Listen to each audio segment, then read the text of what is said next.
We are working on a 1984 Honda CRX. We are going to be doing a quick brake check here. And yeah, so a few tools you'll need. Floor jack and a way to get your tires off. As you see, I've already done that. You'll want a couple of stands because you don't want to be crawling around under a car with it not being properly supported. Second thing, the tools, you'll want a hammer, side cutters, pliers would be good, a flathead, and this is what we call the it'll do tool. The reason we have this is because the slack adjuster window is hard to reach. It is back here, locked off by this arm and all this brake line stuff. So as you see, they're not particularly solid, so I'm actually confident I can get this off without any difficulty. Sometimes you'll find that the drum is rusted to the hub. That's what you have the hammer for. Just give it a few taps like that and that frees it up. These holes right here, these two holes, convenient, but ignore them.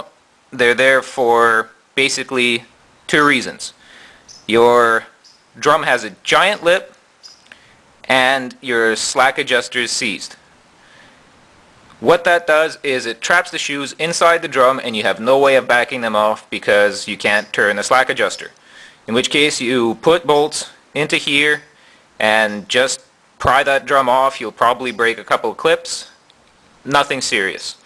Okay, so let's get the drum off.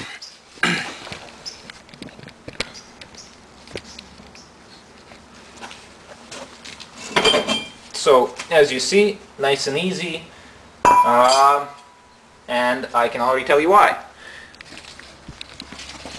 If you look, let it focus if it will. Focus. There we go. You see that spring there? That's upside down. They are directional. There is one for the left side and the right side. What has happened here is somebody installed it upside down, not me, and it's preventing this slack adjusting arm from reaching the star nut. So what has happened is my shoes have actually not adjusted themselves since this brake job was done. And I can guarantee you that the slack adjuster is seized. Yes, it is. So, now, when you do brake jobs with brake shoes, do one side at a time. Because if you disassemble one side and you don't know how to put it back together, you're boned. Leave one side assembled, take apart the other side, and do your work. I actually am just doing a brake inspection, but I am going to take one side completely apart and take the spring off the other side and actually just fix their little mishap here. One thing to check when you got your brakes open like this is your brake cylinder. They can leak. The check is quite simple. Oh, let me balance this here. Okay. You take your flathead screwdriver and you carefully peel back this dust boot. And I say carefully because they are usually fairly tight and you can rip them. Okay, so you just look inside for wetness. Mine are dry, well this one is, so you slide it back on, seat it. You look at the other side. You do need to look at both sides because it can leak from either end.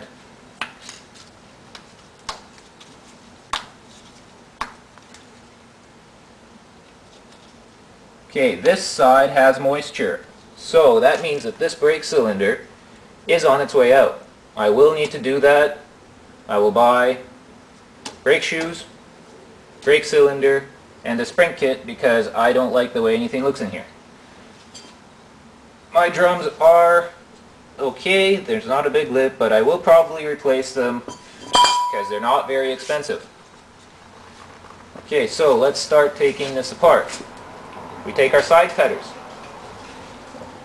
You grab the spring, or try to, and just kind of pry it out. Might take a couple of tries.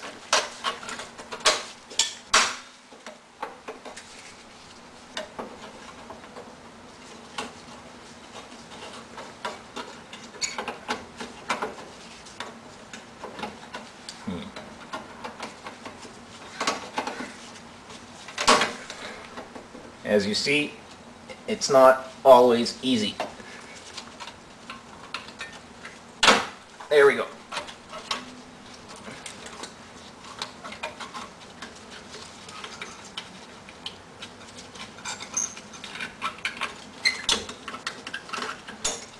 So this is the spring that I was talking about. They installed it backwards. I will show that to you later.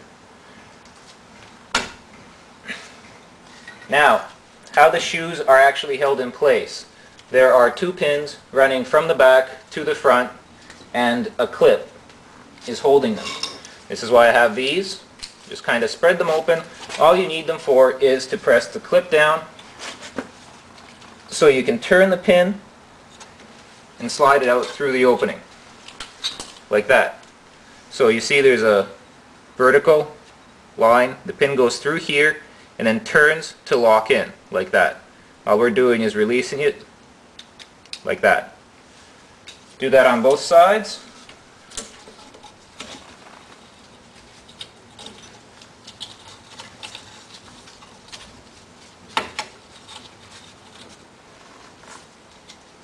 Okay, so now the shoes are free.